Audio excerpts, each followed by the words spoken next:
Boa tarde, agora são 14 horas e daremos uma tolerância até as 2h05 para as outras pessoas entrarem.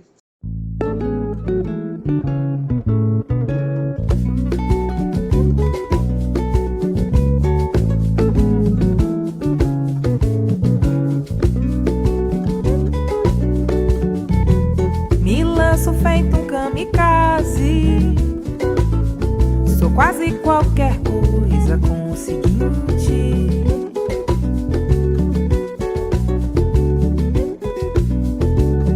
sou dona de um peito persistente, um coração pedinte,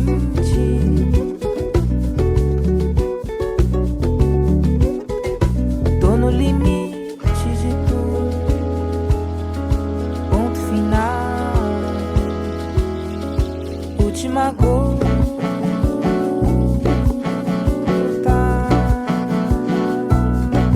e equilíbrio na linha do infinito.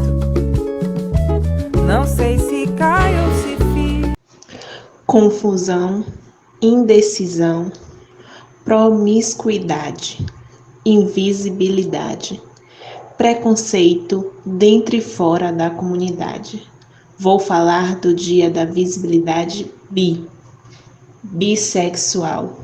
Sabia que dia 23 de setembro, hoje, é celebrado o nosso dia? É preciso refletir nossas singularidades, as relações de opressão de gênero, raça e classe que alimentam esta sociedade capitalista, patriarcal, racista. Tô falando da visibilidade bi. Quantos de nós sabiam dessa data? Silêncio, opressão. Quero que todos tenham o direito de serem quem são. Afinal, não é uma fase de experimentação. Não sou metade lésbica, nem metade hétero. Não é metade hétero, metade gay. Bissexual. Eu disse bissexual. Tô falando da visibilidade bi. Por isso você, pessoa bissexual, se acolha, se protege. Afeto para afetar esse sistema opressor que mata, deslegitima. Mas seguiremos fortes na luta. Afinal, tô falando da visibilidade bi.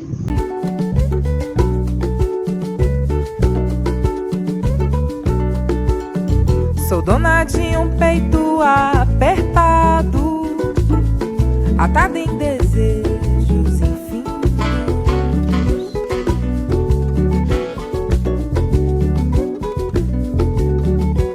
Motor de pernas e braços, corro devagar, porque meu tempo é outro.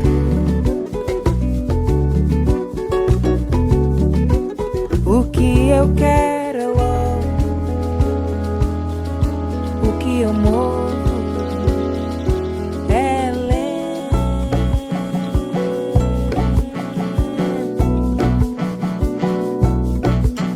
É a teimosia do não, e eu na beira do sim,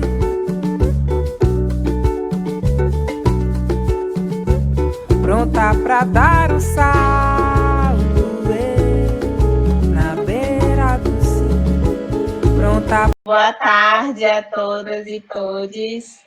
Me chamo Luane, foi com esse espaço inicial que a gente pensou a nossa mística. Espero que tenham gostado. É com tu, Emíliazinha, querida. Obrigada, gente. Muito obrigada, Luane, pela sua participação, que foi incrível. E é com esta mística incrível que daremos início ao nosso quarto ciclo de palestras Olhares sobre a Saúde Mental. Este nosso ciclo vamos discutir sobre a saúde mental, uma análise interseccional articulada entre estudantes e profissionais. Este ciclo ele foi idealizado e construído pelo Diretório Acadêmico de Enfermagem ANERE, em parceria com o Diretório Acadêmico de Enfermagem UNEB Salvador. Hoje, na nossa primeira live, discutiremos a interseccionalidade e saúde mental, um olhar a partir do tripé racismo, patriarcado e capitalismo. Fiquem atentos, pois a lista de presentes estará disponível no final da live e teremos um total de 6 horas de carga horária, mas cada live tem 2 horas, então a quantidade que você receberá será de acordo com a participação. Para todos que não puderem assistir ao vivo, a nossa live ficará disponível no nosso canal do YouTube, que é Diretório Acadêmico de Enfermagem Ana Nery, mas estas pessoas que assistirem através da gravação, elas não terão direito à certificação. Ao final das nossas contribuições dos palestrantes de hoje à tarde, teremos um momento para discussão e também para as perguntas, caso vocês queiram contribuir com alguma coisa. E para dar início a esta nossa primeira live, que tem como tema Interseccionalidade e Saúde Mental, um olhar a partir do tripé racismo, patriarcado e capitalismo, reforçando, convido Luana Pereira. Ela que é psicóloga negra formada na Universidade Federal da Bahia, em 2017. Atualmente ela é psicóloga clínica, coordenadora do Grupo de Trabalho de Questões Raciais e Análise do Comportamento e diretora da Casa Comportamental. Luana, tá tudo ok? Oi, tô aqui. Vocês escutam? Pronto, tá tudo ok. Quando se sentir confortável, pode começar. Tá certo. Só vão me sinalizando se em algum momento o áudio cortar, tiver algum problema, tá bom? Tranquilo, tá certo. Obrigada. Então, gente, boa tarde. Eu me chamo Luana Pereira. Já fui previamente apresentada, né, mas atualmente eu coordeno um grupo de estudos em questões raciais e análise do comportamento, que é a abordagem que eu trabalho dentro da psicologia. E, desde já, eu fico muito grata pelo convite. É muito bom estar aqui com vocês. Então, eu vou começar a falar sobre um tema que tem me tomado muito, né, que é a saúde mental da população negra, e como se interrelacionam, né, raça e gênero, e como a gente lida com essas questões de saúde mental. Tá? Eu costumo dizer que, na psicologia, a gente sempre teve uma negligência em relação a essa discussão. Né? É uma coisa que eu não aprendi a discutir dentro da academia, e eu imagino, até onde eu sei, que muitos currículos de graduação não contemplam assuntos relacionados à raça e gênero. E aí eu me pergunto, como é que eu, como psicóloga, posso dar conta da subjetividade de pessoas negras que têm suas vidas perpassadas pelo racismo diariamente? Né? Como é que eu vou estar preparada para lidar com a saúde mental dessa população se eu não estudar sobre o racismo? Se eu não conhecer quais são todas as variáveis, quais são os impactos que o racismo causa na subjetividade da nossa população? Se eu não estudar as teorias feministas, se eu não estudar o machismo, se eu não estudar as teorias marxistas que falam sobre a diferença entre classes sociais e os acessos que a gente vai ter. Tudo isso impacta, né, na saúde da nossa população. Então, eu vou falar um pouquinho para vocês, vai ser bem breve, porque a intenção aqui não é fazer uma contextualização histórica muito aprofundada, mas eu acho que é importante a gente saber como é que a gente chega até aqui. E para chegar até aqui, a gente não pode esquecer que o povo negro ele foi escravizado, né, por muitos anos. E um povo escravizado, retirado da sua subjetividade, visto como um ser animalizado e não humano, isso traz impactos que reverberam até hoje. Estamos em 2020 e a gente ainda vê as mesmas narrativas construídas em cima da população negra. Né? Então, a gente precisa pensar juntos aqui que após o período, após a escravidão, ninguém conta o que aconteceu com a população negra, né? A gente sabe que o povo negro foi escravizado, que fomos objetificados pela população branca, né? Nós sabemos que as mulheres negras, além de serem consideradas objeto de trabalho, né, força de trabalho, eram estupradas pelos senhores brancos. Só que ninguém conta o que aconteceu depois, que acabou a escravidão. O que aconteceu depois foi que a população negra ela foi jogada à margem da sociedade. Né? Existiram várias outras leis para criminalizar coisa de preto, sem ser dito que era por sermos negros. Né? Então, a sociedade brasileira ela encontrou uma forma de ser racista, de perpetuar a escravização sem dizer mais que a escravização, porque já não era uma coisa muito bacana de se dizer por aí. Quem não sei aqui, quem já leu Gilberto Freire, quem já leu a obra dele, Casa Grande Senzala, na qual ele fala que mulheres negras, elas eram feitas para transar com os senhores, elas seduziam os senhores. E se a gente olhar para a narrativa que ele construiu sobre o corpo da mulher negra, a gente vê que em 2020 a narrativa é a mesma, né? Nós, mulheres negras, nós somos aquelas vistas pela sociedade como aquelas que não são para casar, como aquelas que não são dignas de afeto. E isso é extremamente pesado, né? Então, é apenas conhecendo essa história que eu vou poder entender por que tantas mulheres negras hoje sofrem inúmeras violências que mulheres brancas não sofrem. Porque quando o feminismo branco chega aqui no Brasil, ele chega com a pauta de gênero, né? Que é extremamente importante. Mas o sofrimento que as mulheres brancas tinham e têm até hoje, ele é muito diferente do sofrimento das mulheres negras, que estão na base da nossa pirâmide.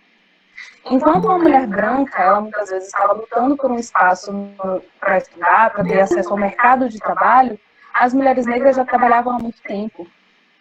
Nós fomos colocadas para trabalhar porque nem éramos vistas como humanas. Essa figura que a gente tem de que a mulher é um ser frágil, ela nunca foi construída para a mulher negra. A mulher negra é aquela que não sente tanta dor, é aquela que está ali para me servir, é aquela que está ali para fazer o serviço braçal que ninguém mais quer fazer, né? Então, a narrativa construída em cima das mulheres negras é muito diferente. A forma que mulheres negras são vistas é muito diferente, principalmente se for uma mulher negra da periferia. E é aí que a gente precisa entender os marcadores sociais, de onde as pessoas partem, para a gente entender que impactos essa subjetividade dessa pessoa vai ter, né? E aí eu trago também, preciso falar do conceito de interseccionalidade, que foi trazido lá pela Kimberly Crenshaw, lá em 1991, e que é retomado pela Carla Cottireni, um livro lançado na coleção Feminismos Plurais ano passado, no qual ela traz que esse conceito, interseccionalidade, não diz respeito a falar sobre hierarquia de opressão. Não é sobre quem sofre mais ou menos, mas é sobre que marcadores você possui, né? Você tem socialmente, que vai lhe trazer impactos subjetivos que vai ser diferente da vivência de outras pessoas. Então, se ser mulher na nossa sociedade já é difícil, se ser negro na nossa sociedade já é difícil, se ser pobre na nossa sociedade já é difícil, a gente precisa entender que uma mulher negra da periferia, ela vai sofrer todas essas violências juntas cotidianamente. E a gente precisa falar sobre isso. A gente precisa entender que violências são essas para que a gente possa lidar com esse sofrimento da forma correta.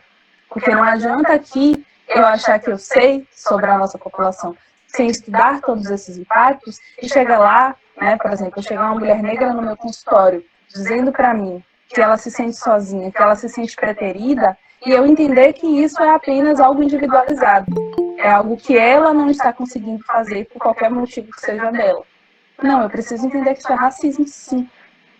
Que mulheres negras, infelizmente, na nossa sociedade em 2020, ainda são preteridas, ainda são vistas como objetos, né? Então, a gente precisa entender esses impactos, essas avenidas interseccionais, para a gente saber como lidar, né, com o sofrimento que a população negra tem, possui, vive cotidianamente. E aí eu trago para vocês algumas das vivências que hoje nós, mulheres negras, temos, né, vivenciamos, e que a gente precisa entender quais são os impactos disso. Eu não sei quem aqui sabe, imagino que alguns de vocês saibam, que a família brasileira, no retrato da família brasileira da periferia, é uma mulher negra que chefia a sua própria família. Porque muitas vezes o homem não assume, né? Nós temos essa questão.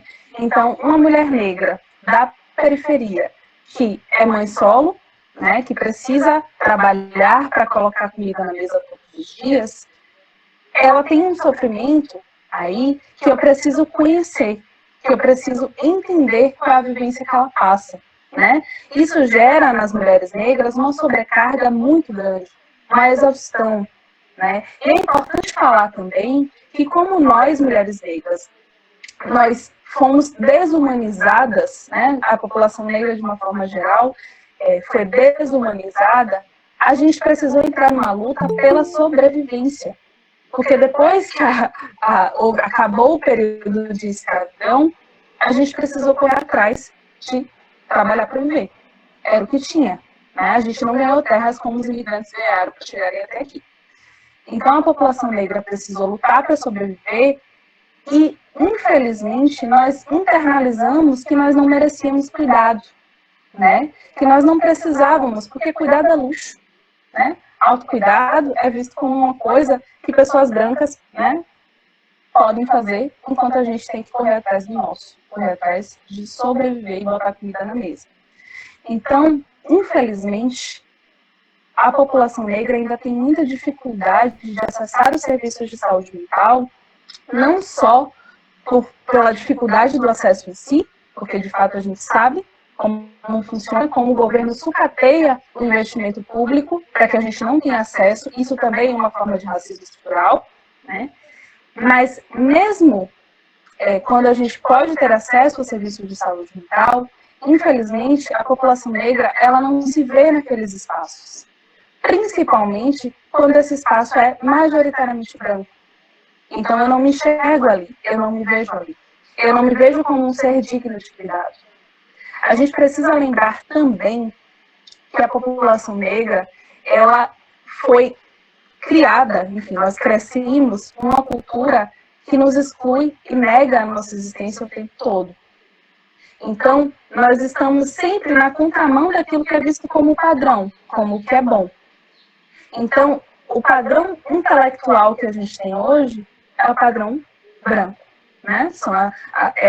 São teorias eurocêntricas que estão hegemonicamente aqui, né? Que a gente valida como um saber científico. Se a gente pensar no padrão estético, é o padrão branco.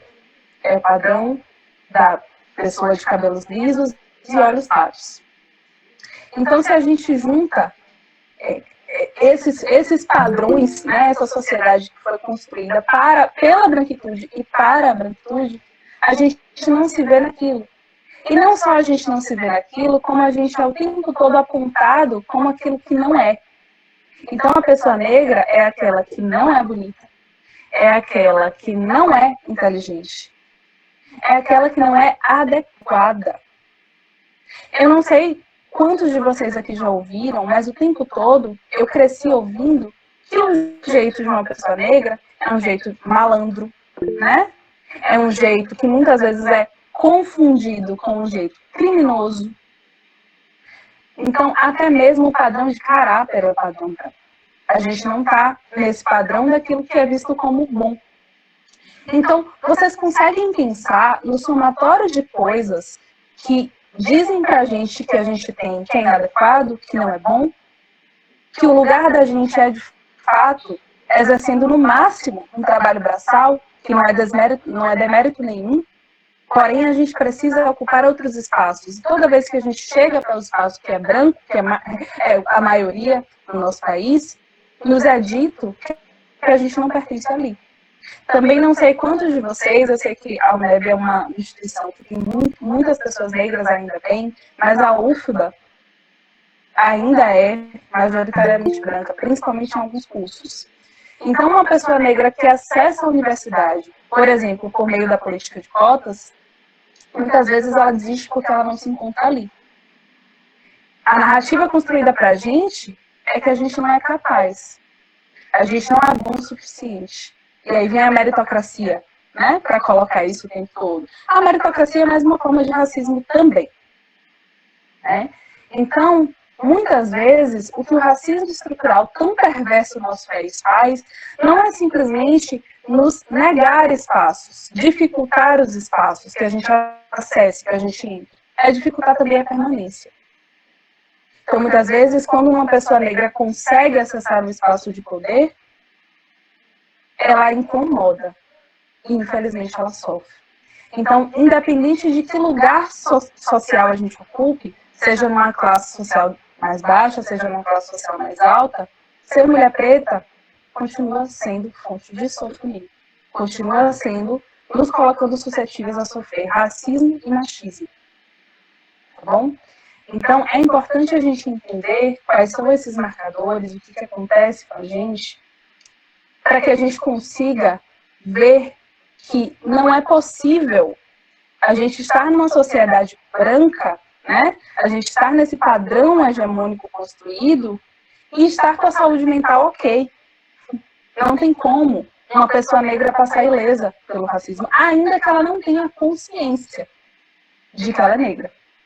Né? E aí a gente entraria numa outra discussão aqui que não teremos tempo para aprofundar, que é sobre o colorismo no Brasil, mas a gente precisa entender que o racismo ele vai afetar a todos nós, a todas as pessoas que são negras. A gente vai ter dificuldade de acessar espaços, a gente vai ter dificuldade de permanecer nos espaços, e muitas vezes a gente vai sentir que o problema está com a gente, porque como não foi ensinado para a gente, a nossa história ela não foi contada, seja nas escolas, seja nas universidades, nos currículos básicos, a nossa história não é contada, então parece que o problema sou eu. A gente não consegue endereçar que o problema é o racismo. E é por isso que a gente precisa conhecer a história da formação da sociedade brasileira, conhecer a história do nosso povo, conhecer o que realmente aconteceu, que ninguém conta, para que a gente possa validar os sofrimentos daqui. Qualquer pessoa que você conheça, que passe por essas violências, e para que você entenda o que de fato acontece com a gente. Né? Eu queria falar um pouquinho para vocês também sobre os efeitos dessas violências estruturais na população negra, especialmente nas mulheres negras, né? Que é o recorte que eu estou fazendo.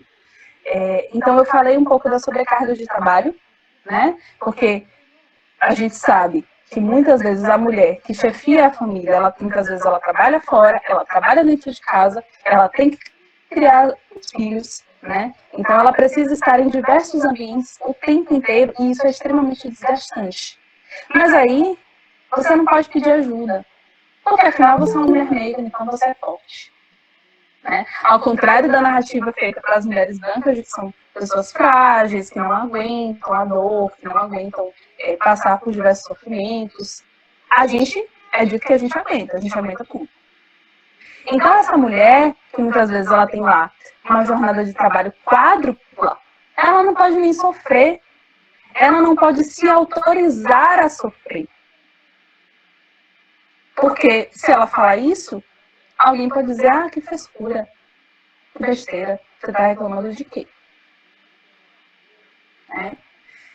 Então, quando a gente, infelizmente, internaliza essa ideia de que a gente precisa o tempo todo só ser suprido de necessidades básicas e como se autocuidado não fosse uma necessidade básica, isso acaba piorando o nosso estado de saúde mental.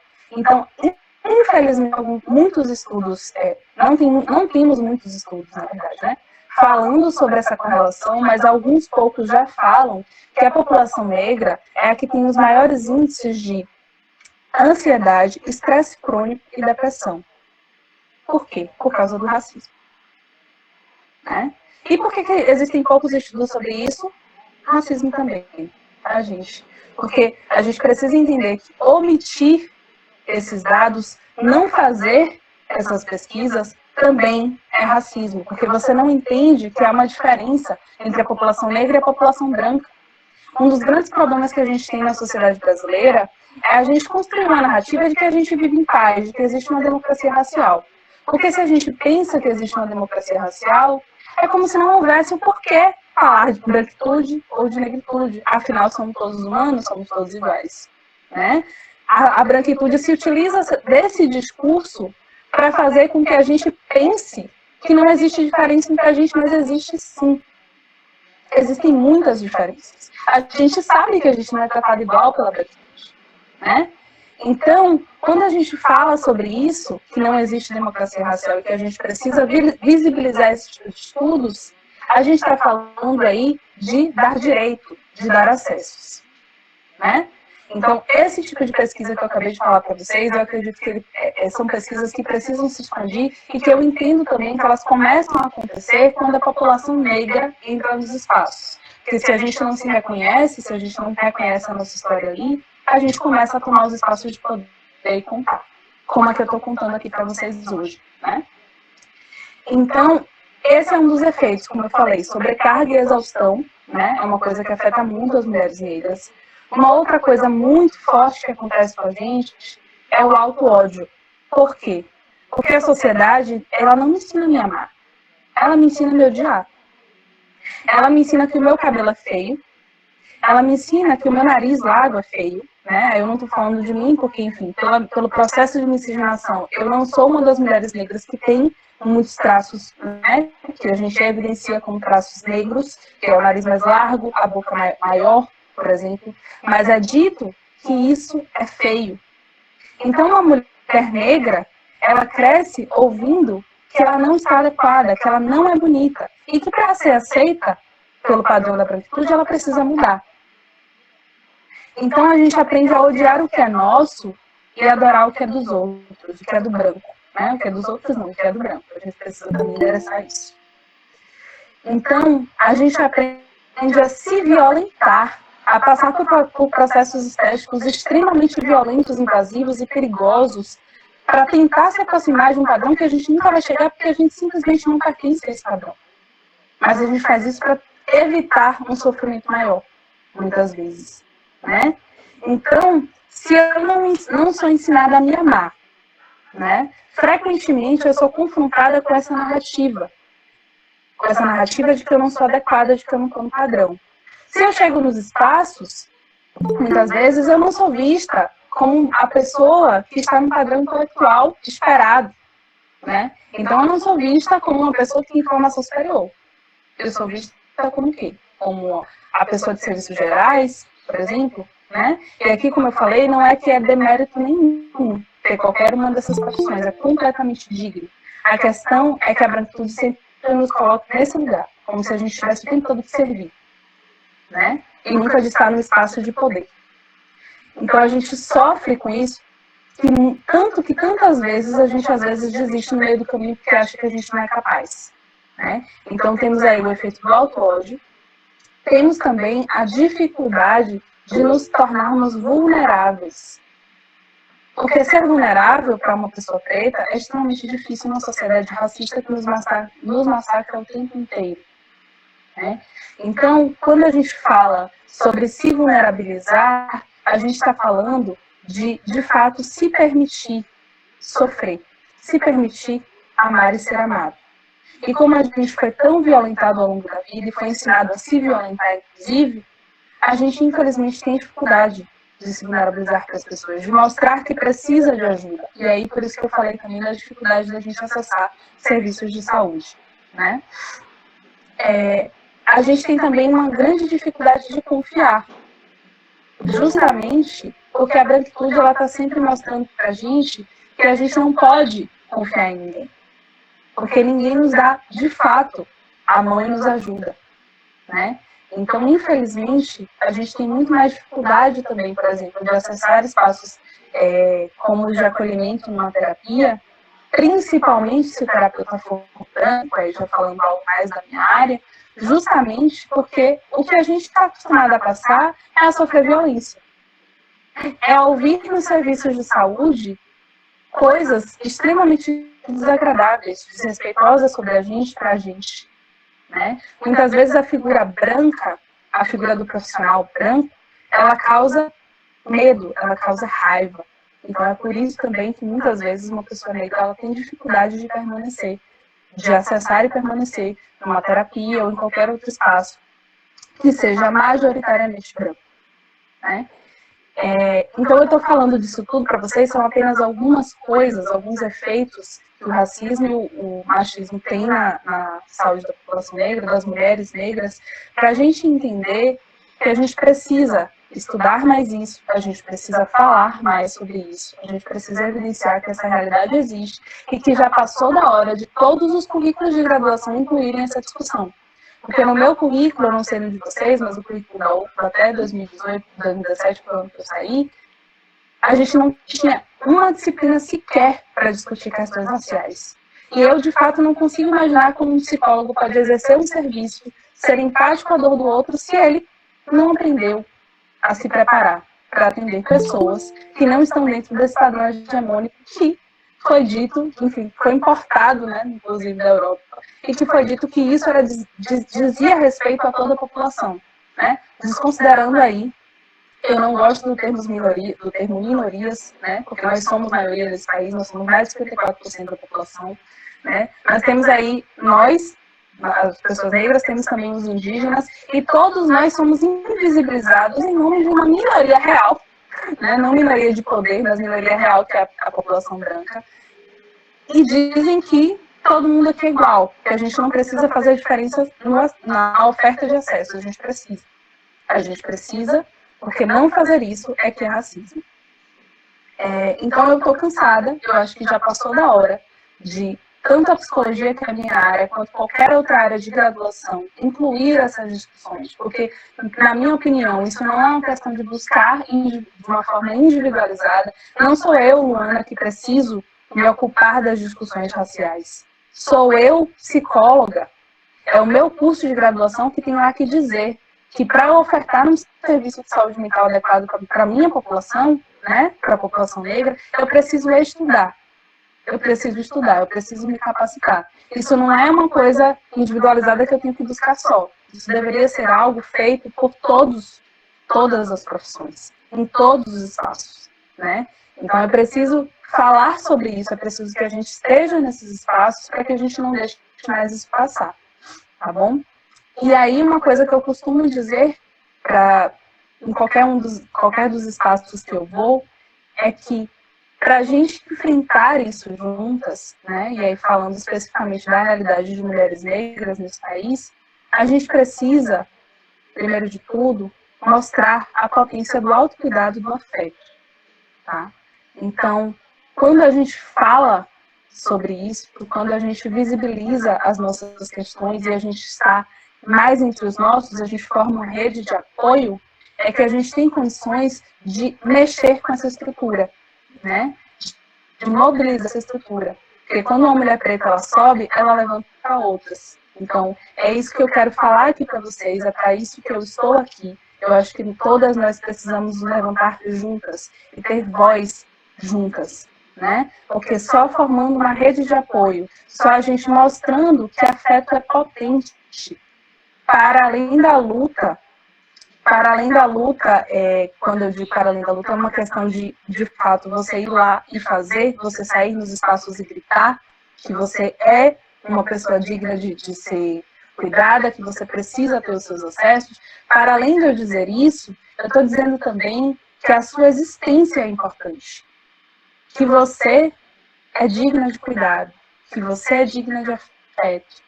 Então, só isso é extremamente potente para uma pessoa que nunca aprendeu a se amar, que nunca aprendeu a se ver como um ser humano. Então, o que a gente precisa fazer é, de fato, mostrar que o amor ele é potente e que a gente precisa e vai reivindicá-lo, né? Então, eu costumo dizer que o nosso afeto ele já é um ato político, um ato de resistência. E é por isso que eu estou aqui, para mostrar que eu não vou só contar a história que me foi contada sobre o meu povo, que é uma história de escravização, que é uma história de dor, né? Eu vou falar sobre a dor, mas eu vou falar sobre o amor. Eu acho que isso deve incomodar muito mais a juventude, porque percebe que a gente também tem muita coisa boa, que eles não querem que a gente saiba. Mas agora a gente sabe, e eu espero que vocês também busquem a história de vocês, busquem a ancestralidade de vocês. São coisas que nos foram historicamente negadas e a gente está aqui agora para dizer que não vamos deixar mais passar, tá bom? Acho que era isso que eu tinha para trazer para vocês. Afeto é importante. Autocuidado também. Luana, muito obrigada de verdade por todas as suas contribuições. Muito importante ter aqui, até porque eu, como mulher negra, consigo entender perfeitamente tudo que você trouxe. E as suas falas conseguem despertar em nós uma reflexão, né? Para nos fazer refletir. Então, é muito importante de verdade. Tiveram inúmeros comentários aí no chat, mas vamos trazer no final, tá certo? Então, espera aí que daqui a pouco estaremos novamente juntas. Então, agora, abriremos o espaço para Elder. Elder Reis, ele que é estudante de Psicologia pela Universidade Federal da Bahia, diretor de combate ao racismo da União Nacional dos Estudantes e também militante do Levante Popular da Juventude. Elder, tudo ok? Oi, gente, vocês me ouvem? Ouço sim. Vim de longe e vou mais longe, quem tem fé vai me esperar. Escrevendo numa conta pra junto a gente cobrar, noite e dia que vem vindo, que esse mundo vai virar. Noite e dia vem de longe, branco e preto a trabalhar, e o dono senhor de tudo, sentado mandando dar. E a gente fazendo conta, pro dia que vai chegar. E a gente fazendo conta, pro dia que vai chegar. Marinheiro, marinheira, quero ver você no mar. Eu também sou marinheiro, eu também sei governar. Madeira de dar em doido, vai descer até quebrar. É a volta do cipó de aroeira, no lombo de quem mandou dar. Boa tarde, gente. Começo com essa música, poesia, né, de Geraldo André, bastante antiga. Saudar todo mundo que está aí na organização desse espaço, que já começou assim, muito qualificado lá em cima. Vou ter uma difícil missão de falar depois dessa fala maravilhosa de Luana, com tantas coisas. Então, já agradecer também a Luana, saudar todo mundo, uma boa tarde. E vamos aqui assumir esse desafio de falar no tempo. Me controlem, porque, enfim, eu sou um pouco ruim com essa coisa de tempo, mas vou me controlar aqui. E depois de tantos elementos que o Luana trouxe, né? Gente, eu fui aqui tentando organizar em 5 pontos. Para, enfim, trocar uma ideia com vocês e a gente ir depois no debate aprofundando. Esses pontos eles trincham em outros, né? Mas, assim, eu queria começar posicionando um pouco a reflexão da saúde mental e a sua relação com a estrutura social vigente, né? Luana colocou muitos elementos em torno disso, mas acho que só reafirmar, colocar mais uma vez o quanto não dá pra gente olhar para a saúde mental, para o que nos faz adoecer, sem olhar de fato como a nossa história foi construída até aqui, né? Quais foram os caminhos que a gente percorreu até aqui e tudo que está relacionado também nesse momento que a gente vive, né? Não só do ponto de vista da estrutura, isso também, mas sobretudo da conjuntura também. Um momento de pandemia que a gente vive, um momento, inclusive, que aprofunda uma crise econômica, uma crise social, uma crise ambiental, inclusive, e tudo mais, né? E aí queria resgatar também uma formulação aí antiga já do campo da saúde, que diz respeito aos determinantes sociais de saúde, né? Então, hoje já se compreende que, por exemplo, as condições de trabalho, as condições de moradia, de lazer, de acesso à cultura, à educação e tudo mais, vão ser determinantes para a condição de saúde de uma pessoa, né? Então, isso vai saber se onde a pessoa mora tem esgoto, tem rede de esgoto ou não, vai determinar em quais doenças ela está mais suscetível a contrair ou não, né? Saber se a pessoa tem acesso a emprego, vai determinar se ela vai conseguir pagar as contas, colocar comida na mesa. E se ela não conseguir, certamente será uma preocupação por ter que criar os filhos e tudo mais. Isso vai gerar adoecimento, vai gerar sofrimento psíquico também, né? E quem são essas pessoas, Luana já colocou muito bem, né? Tem uma cor, tem um perfil, tem um gênero e tal. Então, passando mais rápido por isso, indo já para o segundo ponto, queria refletir com vocês também um pouco sobre como é que o campo da saúde mental se desenvolveu no país, né? E um pouco da história e da psiquiatria, dando uma pincelada. Por que eu trouxe isso? Assim, porque isso demonstra o quanto o desenvolvimento da saúde mental, né, e da psiquiatria no Brasil vai estar diretamente atrelado ao desenvolvimento, à manutenção do racismo e do heteropatriarcado, né? O heteropatriarcado aí como esse sistema que vai tanto executar o machismo em relação às mulheres, o feminicídio e tudo mais, e vai executar também a LGBTfobia, né? Então, tipo assim, tem um marco importante que são o surgimento dos manicômios no Brasil, né? E aí, gente, um parênteses, se você estiver muito rápido, pode sinalizar, me interromper, porque eu não estou conseguindo ver o chat. E aí que eu vou mais devagar, tá? Afastar um pouquinho o microfone. Assim, tá bom? Se assim dá pra ouvir, fica muito paz. Helder, eu acho que estava melhor antes. É porque tá dando só um pouquinho de interferência. Deixa eu ver. Som testando.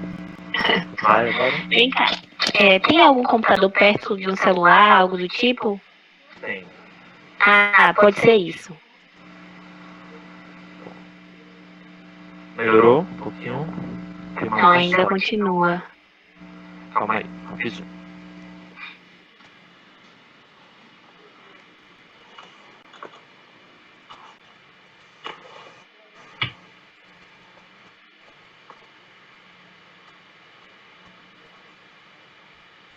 Melhorou? Ó, pra mim tá ok, pra vocês, gente. Por favor, falem no comentário. Ah, tá tranquilo, pronto, pode continuar. Pronto, perfeito. Então, estava falando, né, do quanto tem um marco importante que é o surgimento dos manicômios no Brasil, né? O manicômio vai vir justamente com a chegada da família real no Brasil, né? Inclusive a primeira faculdade também, a Faculdade de Medicina em Salvador e depois a Faculdade de Direito no Rio de Janeiro, vão vir também nesse processo, né? Por volta de 1808 e tal. Início do século XVIII, né? Mas os manicômios também. Inclusive o primeiro manicômio vai ser o Pedro I no Rio de Janeiro. Esse manicômio vai surgir justamente num processo que se aprofunda no Brasil nesse momento de higienização e um novo marco civilizatório, como era chamado, né? Então, a construção de cidades mais urbanas, com uma característica mais urbana, a adoção de uma arquitetura mais europeizada, sobretudo nas capitais do país, como o Rio de Janeiro, que era recentemente colocada como capital do país e tal. Então, se o manicômio vai vir num processo de higienização para tornar as cidades mais limpas, palatáveis e tal, significa que os sujeitos que vão para os manicômios não vão ser só quem de fato tem algum transtorno mental. Primeiro, que quem tinha transtorno, quem tinha mais sucessão, estava mais suscetível a desenvolver um transtorno mental era a população negra, sobretudo, e mulheres e tal, mas também todos os indesejados sociais vão ser despejados nesse manicômio. E essa história vai se perdurar até muito recentemente, inclusive hoje ainda existem alguns casos. Aqui na Bahia, em Salvador, tem um hospital de custódia e tratamento, que é um manicômio judiciário, que é tipo assim, uma miséria, sabe? Tipo assim, é desolador. Tem inclusive um documentário bem curto no YouTube, recomendo que vocês olhem depois, chama Casa dos Mortos. Nele vocês vão ver o que é esse hospital de custódia e tratamento, esse manicômio judiciário, e vão ver quem são os sujeitos que estão nesse manicômio por mais de 50 anos, perdendo a sua identidade, a sua história, todos os seus vínculos e tudo mais. Não tem um branco, eu não vi um branco no documentário, vi só pessoas negras. Então, assim, é estrutural e é histórico, né? E, ao mesmo tempo, um outro exemplo também, recente até, é o Manicômio de Barbacena. Tem um livro, né, O Holocausto Brasileiro, já devem ter visto falar e tal, e também conta um pouco dessa história. Eu acho que vale a pena, mas vão com o coração preparado, porque é bem forte. Então, os manicômios vão justamente servir como uma retaguarda no Brasil, naquele momento, né, no Brasil colônia e tudo mais, início do século XVIII e tal, uma retaguarda, né, que vai amparar e ajudar a desenvolver o Estado moderno, que vai surgir no pós-abolição, né, com instituições, com o direito, as legislações penitenciárias, e etc.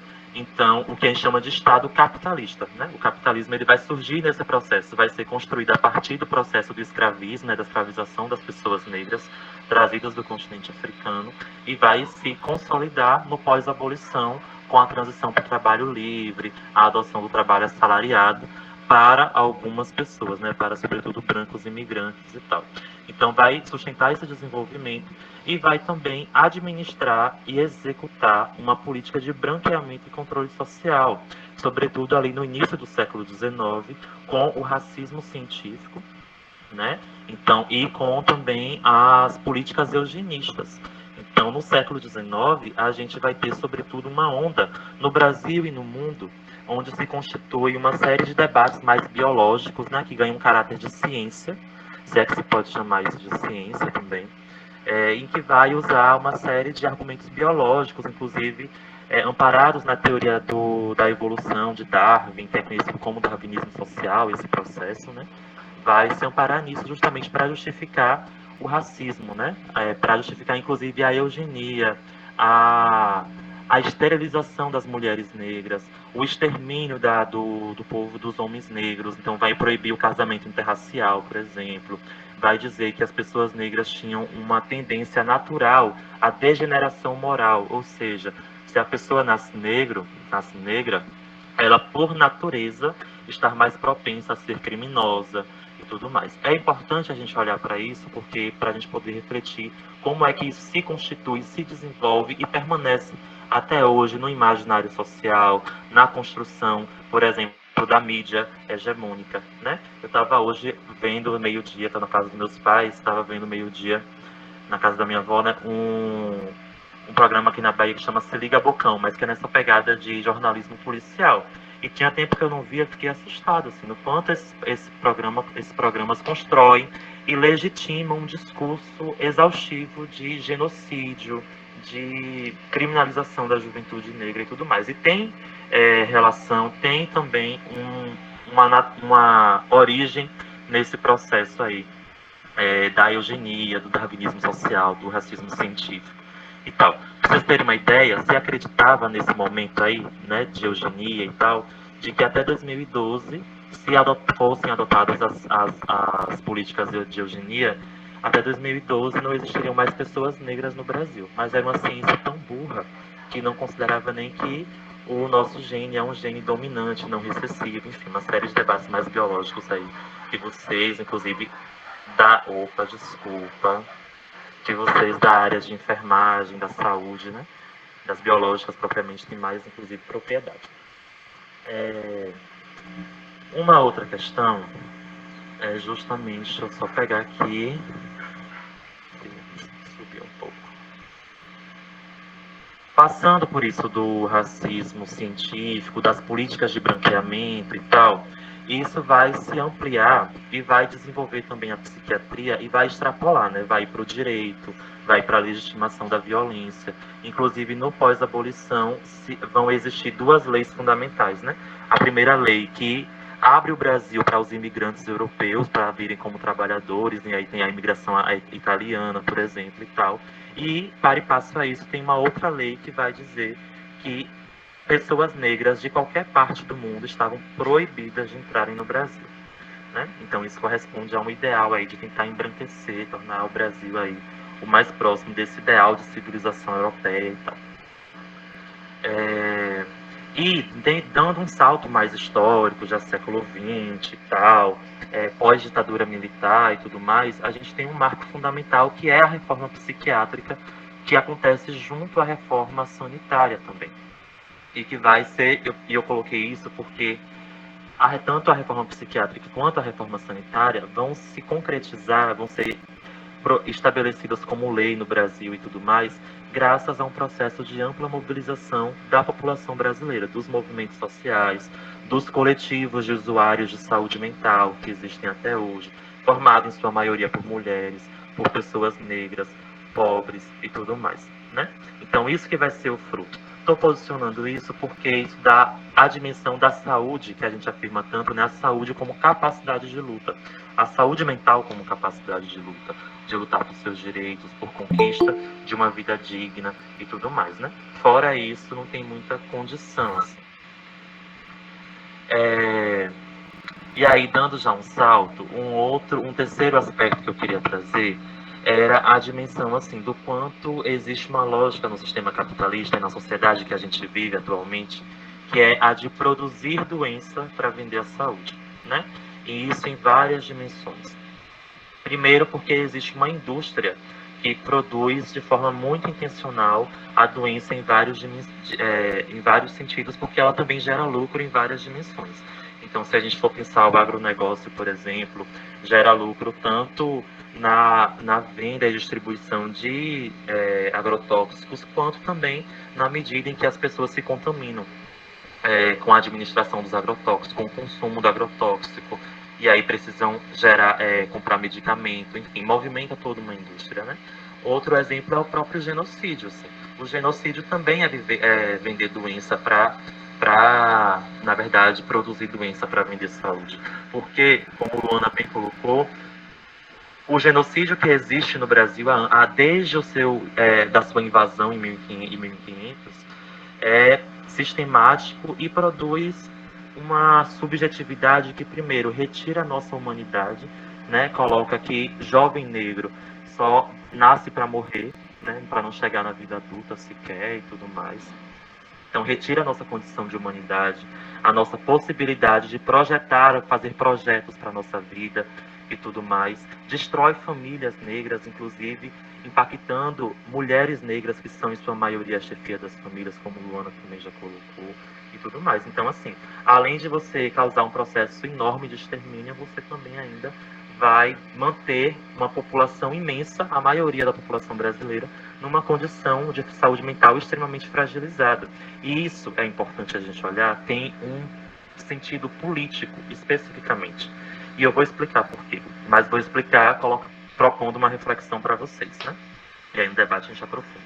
Percebam, se a gente fala que a população brasileira é a maioria da sociedade brasileira, é mais de 54% da sociedade brasileira, fico me perguntando como é que a população negra pode estar há 500 anos na condição de superexploração, de ser a que mais morre, de ser a que tem os trabalhos mais precarizados. Por que a gente já não meteu o pé na porta?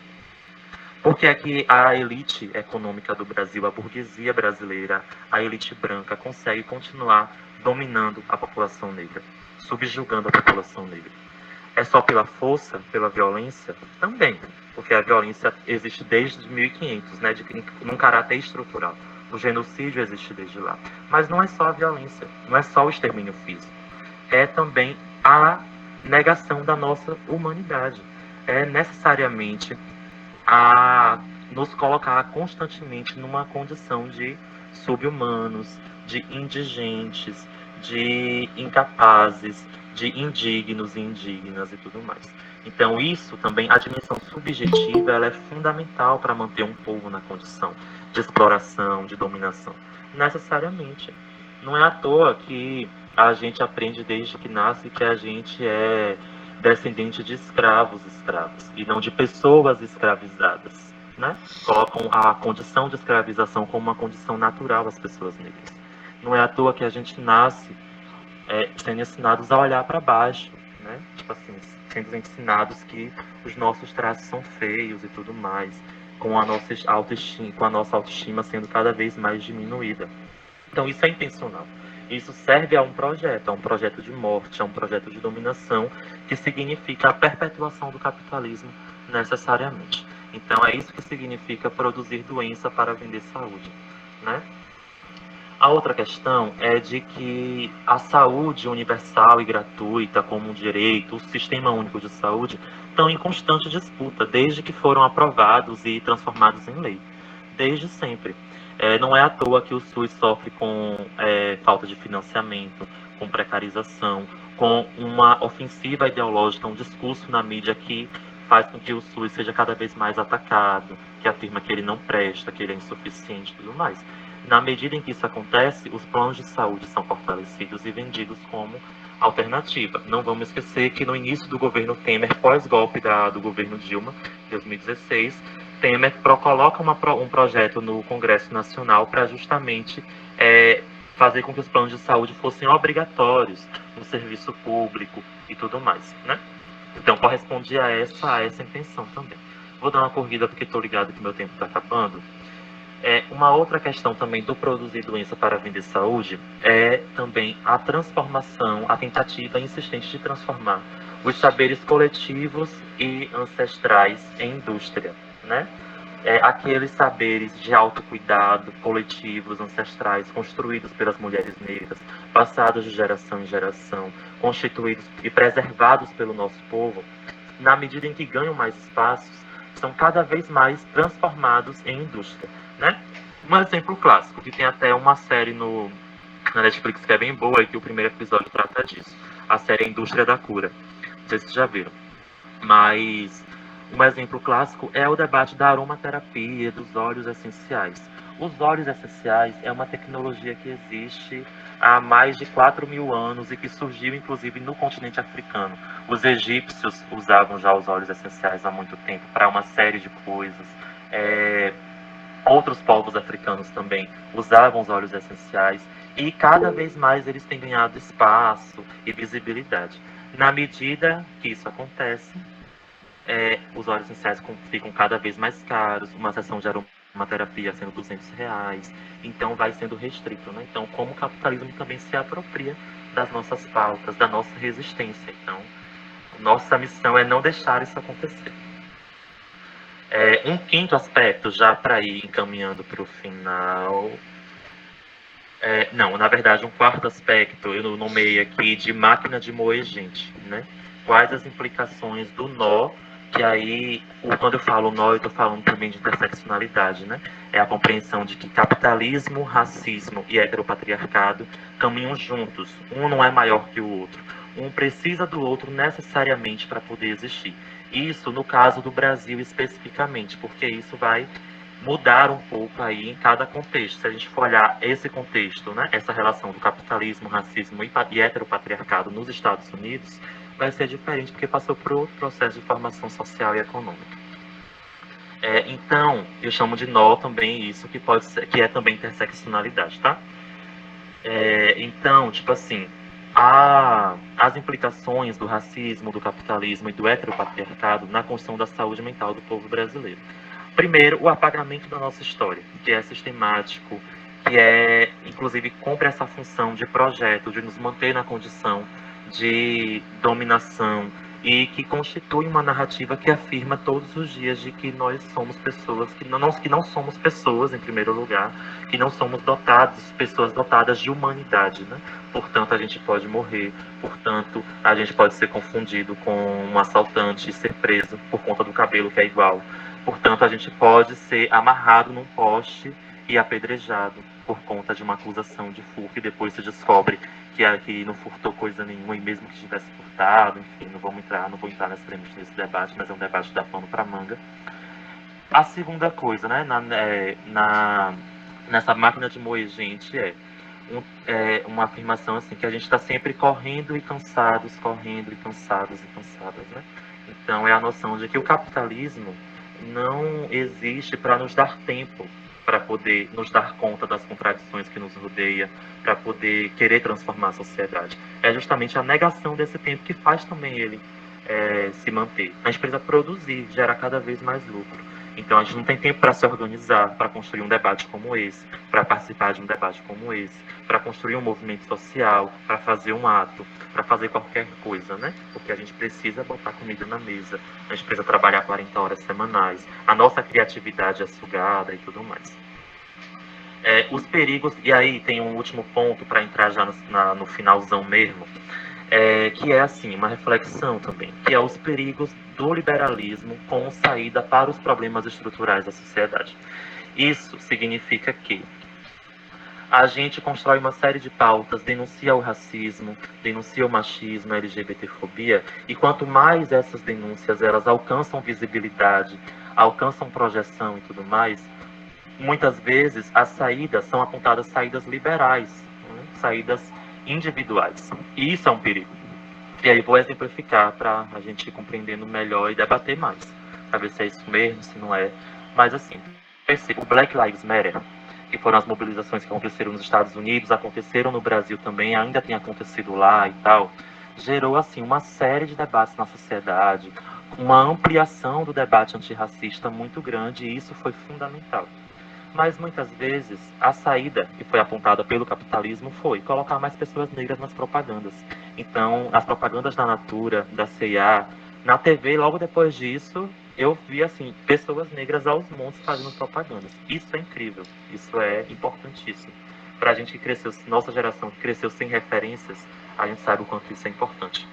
Mas isso não pode se findar em si mesmo, porque aumentou a presença de pessoas negras nas novelas como protagonistas, fazendo as propagandas e tudo mais, mas não diminuiu o genocídio, não diminuiu as invasões da polícia militar nas periferias do Brasil, não diminuiu a quantidade de mulheres negras desempregadas ou nas piores condições de trabalho e tudo mais.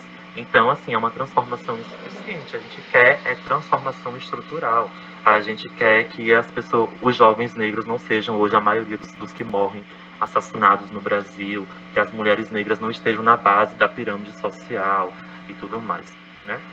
Que a nossa juventude, o nosso povo não tenha perspectiva de vida, de ultrapassar os 30 anos, que as pessoas LGBTs, mulheres trans, não tenham, por exemplo, expectativa de vida de apenas 30 anos. E quem são as mulheres trans que têm essa expectativa de vida de 30 anos? Que encontram a prostituição como única saída? Não são as mulheres trans brancas e de classe média, não. São negras, tem cor, tem endereço, tem CEP e tudo mais. Para fechar de vez, eu nomeei aqui como o quinto aspecto: nós que somos povo resistiremos. A primeira coisa que a gente não pode esquecer, porque nem tudo é miséria nesse mundo, é de que os nossos passos vêm de muito longe e a nossa resistência coletiva nos trouxe até aqui. Sem resistência, sem a inteligência, a estratégia das mulheres negras e a capacidade delas em produzir luta e nos manter vivos e vivas, nós não estaríamos aqui. Nem, sim, sem sombra de dúvida. Uma outra coisa é que as tecnologias de cuidado e autocuidado são ancestrais e coletivas em todas as dimensões. Por isso, gente, tem se falado cada vez mais em autocuidado e isso é muito bom, ainda mais no momento em que a gente está no Setembro Amarelo, e que não seja só nesse momento, né? E, inclusive, a gente percebe que nos momentos de crise econômica, de diminuição do Estado e das políticas sociais, são os momentos em que os índices de suicídio aumentam assustadoramente. Foi assim na década de 90, é assim novamente. Mas a gente precisa afirmar com todas as letras que o autocuidado é importante ter cada vez mais projeção, como está tendo, e que tem ainda muito mais. E ele tem uma dimensão individual, né? A nossa condição de conseguir construir estratégias que não tem muita receita, mas que cumprem um papel terapêutico para nós, desde tomar um chá, desde botar o pé no chão, desde, enfim, o que quer que seja, e que cumpra esse papel terapêutico. Mas também que o autocuidado é, por essência, um coletivo. Não existe autocuidado se ele vai ser só individual. O autocuidado tem uma dimensão coletiva e que nos projeta também para conseguir fazer com que cada vez mais os nossos e as nossas consigam se perceber enquanto gente no mundo, estar cada vez mais integrado em todas as suas dimensões, tudo que constitui dimensão espiritual, física, enfim, tudo que possa existir e que se relacione com isso, e que também esteja a serviço de uma lógica de transformação da sociedade. Porque senão daqui a 100 anos talvez a gente se esqueça um pouco desse processo todo e volte a ele novamente. Então, para gerar transformação, a gente precisa andar junto, cuidando de nós e dos nossos, das nossas e tudo mais. A dimensão de transformar a sociedade, tipo assim, não tem como a gente mudar tudo isso se a gente não construir um projeto coletivo alternativo. Eu acredito muito nisso, assim. Se não, pelo menos para mim, seria perda de tempo, né? Tipo, se você abrir mão de aula, você abrir mão disso, daquilo, de, enfim, emprego, de o que quer que seja, para construir luta e tudo mais, é justamente para transformar a sociedade. Tenho certeza que todo mundo aqui abriu mão de alguma coisa para fazer hoje, para estar aqui. Não foi só o certificado que trouxe todo mundo aqui, tenho certeza disso. Então isso diz respeito à construção de um projeto coletivo de sociedade, de transformação da sociedade. Porque estou cansado já, sabe? Tipo assim, dessa roda do hamster que vai, e as coisas continuam há 500 anos como tá. É hora da gente meter um pouco o pé na porta e construir o nosso projeto. E isso se dá em muitas dimensões, nos apoiando, construindo redes de apoio e tudo mais, mas também participando da política, denunciando o governo Bolsonaro, que é um governo genocida, neofascista, é preciso dizer isso e ter convicção disso também. E não só se limitar ao governo Bolsonaro, mas dizer nas ruas e onde quer que seja o projeto que a gente quer construir. Ou seja, reconstruir a história, reconstruir e contar a história que a história não conta, que os livros didáticos não contam, que a televisão não conta, mas que a gente sabe muito bem, que a gente está reconstruindo, está contando e vai contar cada vez mais, queiram ou não queiram os juízes, né, como diz a música. E por fim, ser povo, estar junto com o povo, transformar a nossa realidade e construir o novo. E quando eu falo povo, eu estou falando de um povo que tem cor, que tem classe social, que tem gênero, que tem um projeto coletivo, ancestral e de resistência para compartilhar e para colocar nas ruas e na ordem do dia, ainda mais nesse momento tão complexo, tão desanimador e tão adoecedor que a gente vive. Mas a gente só está aqui porque a gente tem a nós mesmos, como diz Emicida, é nós por nós, nada de nós sem nós. Então, vamos junto, muito obrigado e bom debate para nós. Helder, muito obrigada por tudo. Foi muito bom você ter trazido todo esse contexto histórico, né? Porque a gente consegue ter uma visão mais ampla de algo que acontece, mas que não está começando agora e não começou agora.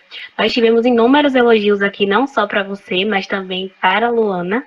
Inúmeros e inúmeros. Eu vou começar lendo alguns aqui, inclusive. A Bruna Jesus fez uma colocação falando que a branquitude sabe no inconsciente coletivo que não somos iguais. Inclusive, sempre fomos tratados de maneira diferenciada, desumanizada. Inúmeros elogios, parabéns Luana, parabéns Helder. Galera, podem ir mandando, viu, suas perguntas, contribuições. E caso queiram, podem abrir o microfone também, se inscrevam aí no chat.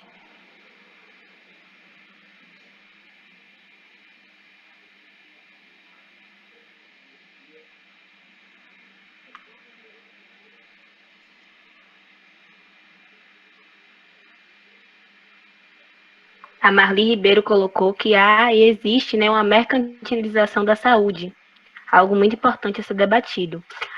Até o Filana Soares colocou que é importante se gerar uma verdadeira mudança, senão não é real. Fica no mesmo movimento de tampar o sol com a peneira. A Mara colocou que a saída individual proposta pelo liberalismo é um perigo, porque a desigualdade social no Brasil é pujante. Luane reforçou que sim, a saída é coletiva. Gente, vale lembrar que a lista já foi colocada aí no nosso chat.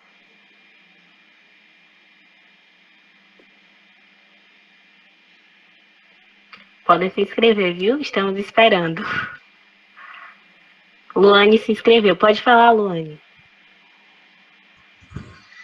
Oi, meu povo, boa tarde a todas as pessoas que estão presentes aqui.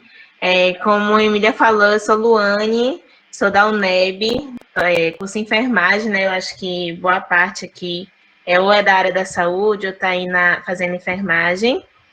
E também com esse desafio, né, de fazer nosso primeiro debate a partir de um olhar interseccional, trazendo o tripé racismo, patriarcado, capitalismo, esse nó, né, que Helder falou, que um não se desassocia do outro. E aí, quando a gente estava pensando fazer esse espaço, a gente teve muito cuidado de não reduzir Setembro Amarelo à questão do suicídio, né, que é uma bandeira importante, fundamental, mas que não, a gente não trazer somente a dor, né, a questão da morte e tal, como Luana trouxe, que quando vão falar às vezes de negros e negras, traz muito a questão da dor, se apropriam muito, né, dessa imagem da dor, do sofrimento das pessoas negras.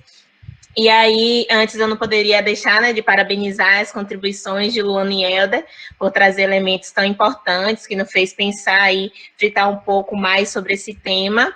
E aí eu concordo muito com o que foi dito. Eu acho que o debate de saúde mental, ele jamais pode estar desassociado, né, a partir de uma realidade que estamos inseridos, numa indústria que patologiza indivíduos e que não denuncia, né, o caráter adoecedor da sociedade, por mais que a gente fale que cada vez mais a sociedade está adoecendo nesse período de pandemia, né, trouxe muito também estar em casa, esse processo de isolamento, se camufla muito essa questão do caráter adoecedor que está a sociedade. E aí, enfim, trazer que esse ponto, né, que Luana falou, da questão das mulheres negras, de como é construído, né, um feminismo branco e o feminismo negro, quais são as suas peculiaridades, as suas subjetividades, e eu acho que a gente não poderia deixar de começar um espaço por esse ponto, né, que eu acho que une muito bem o contexto que a gente está vivendo, a realidade que a gente está vivendo, quem são essas pessoas, né, que estão adoecendo, na maioria mulheres, negras e negros, LGBTs, hoje que é o dia da visibilidade bissexual, a gente começou espaço, né, trazendo sobre essa pauta, essa bandeira, que é muito importante a gente reforçar aqui. E aí eu trago alguns pontos que eu acho importante a gente discutir aqui, como a gente cuida da nossa saúde mental sem alimentar uma nova psicose lucrativa para o capital, né?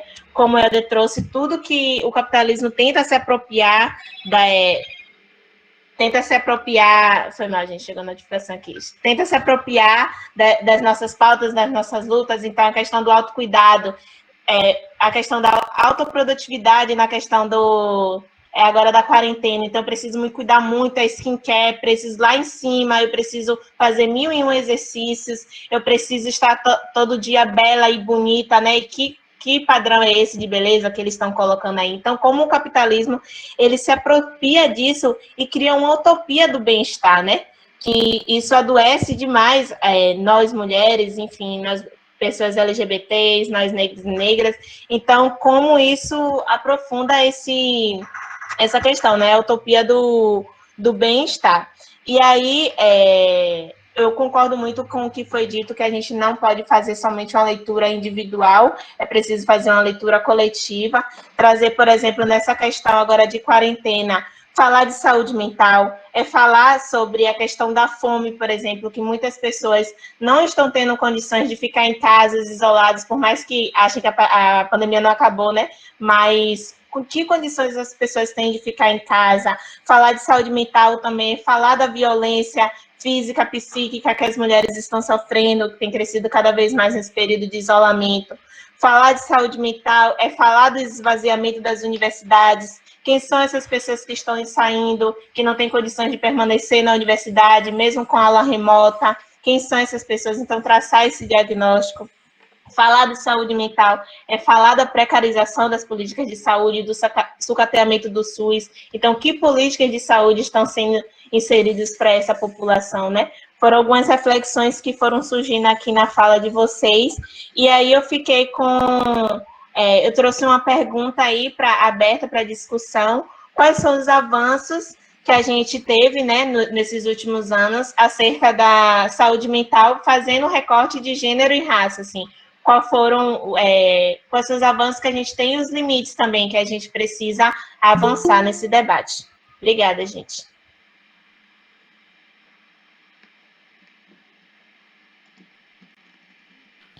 Prontinho, Luana ou Helder?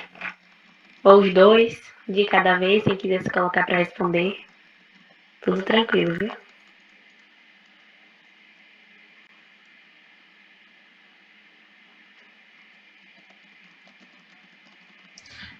A pergunta foi quais foram os avanços, né, nessa discussão de saúde mental e gênero e raça nos últimos anos? Foi isso mesmo? Isso, e os limites também, se puder trazer. Obrigadinha. De nada. Assim, eu acho que houve sim avanços, né?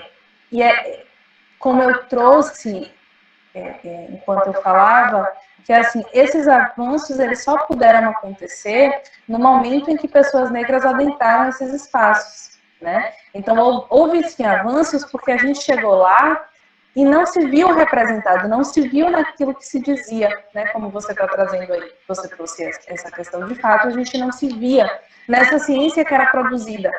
Então, ao passo que alguns, infelizmente, não encontraram condições de permanecer, outros foram lá reivindicar isso. Né? E aí, em 2018, eu acho que Helder ainda está na UFBA, Helder pode confirmar isso melhor do que eu.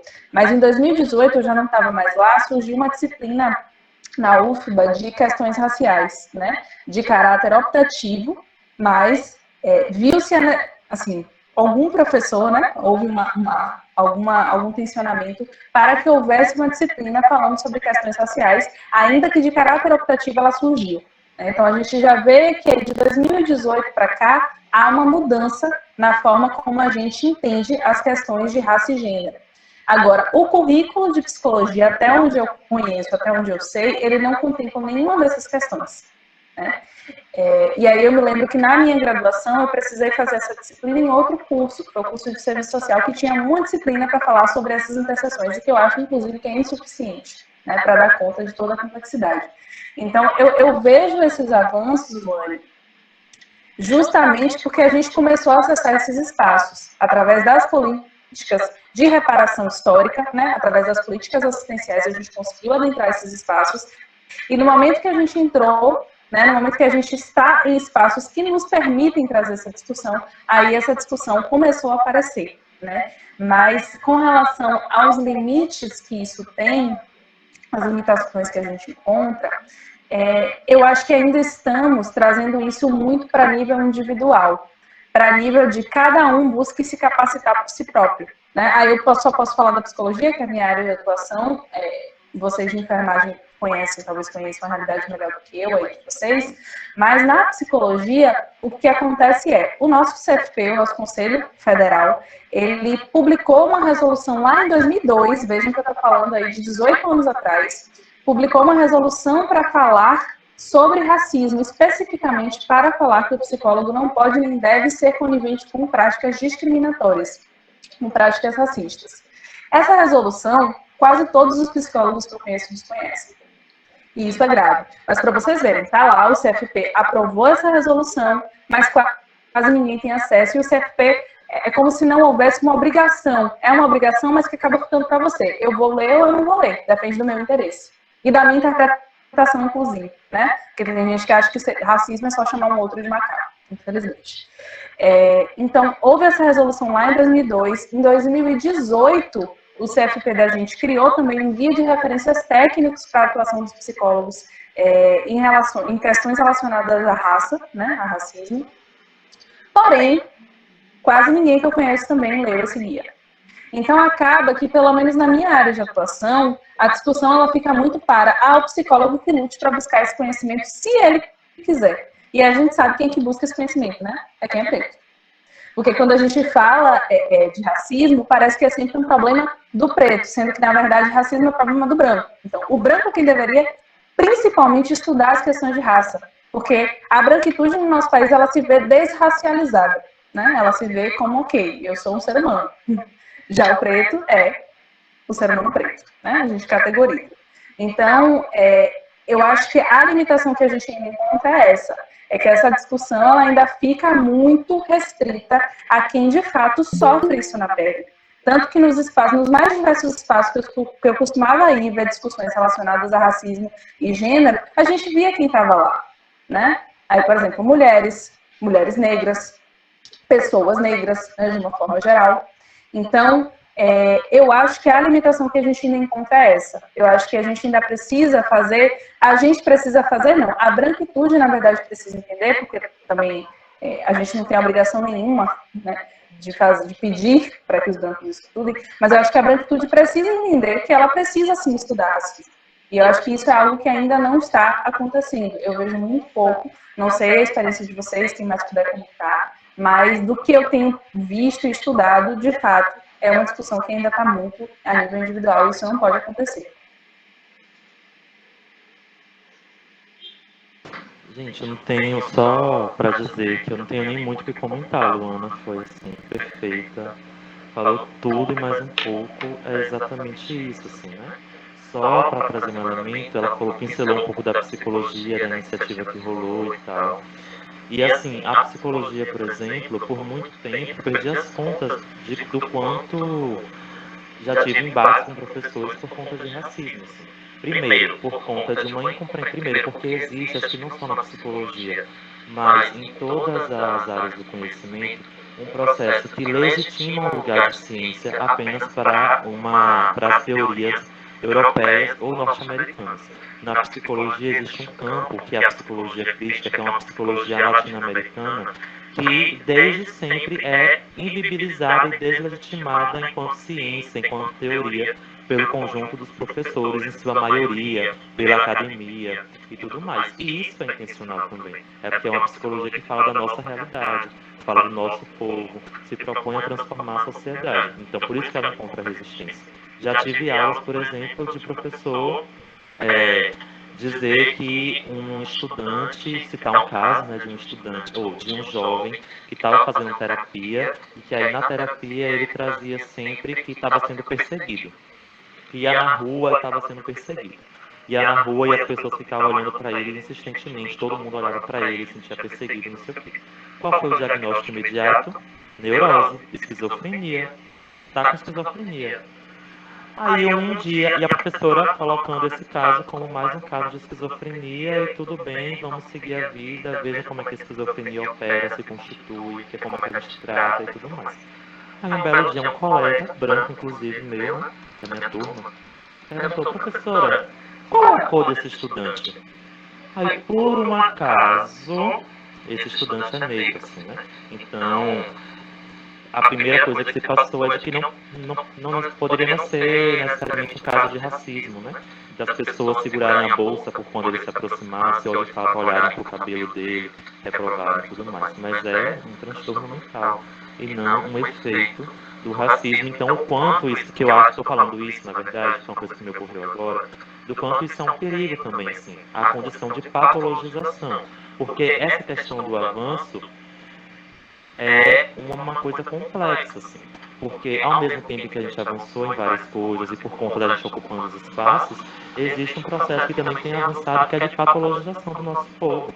Então, não se pode mais sofrer se você entra num processo de luto, por exemplo, por mais de 2 semanas, você já está com uma patologia.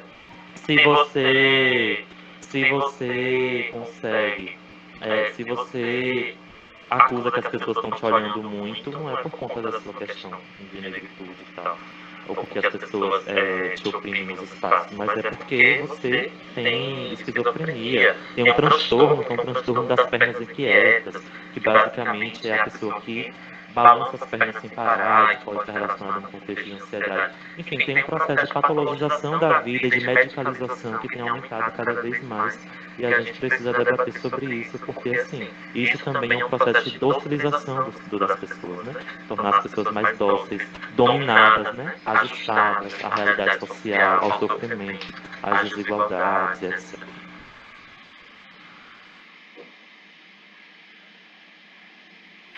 Perfeito. A Alisson trouxe uma pergunta muito interessante. Só um instante. Ele perguntou como garantir meios para uma permanência coletiva dentro das universidades.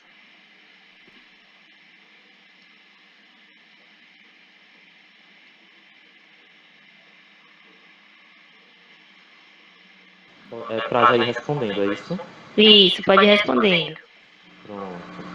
Assim, a questão da permanência nas universidades é complexa também, né, por algumas questões. A primeira questão é que, assim, a gente vive um momento extremamente complexo. Primeiro que a gente conseguiu construir a base de muita luta, um processo de ampliação do ensino, de democratização.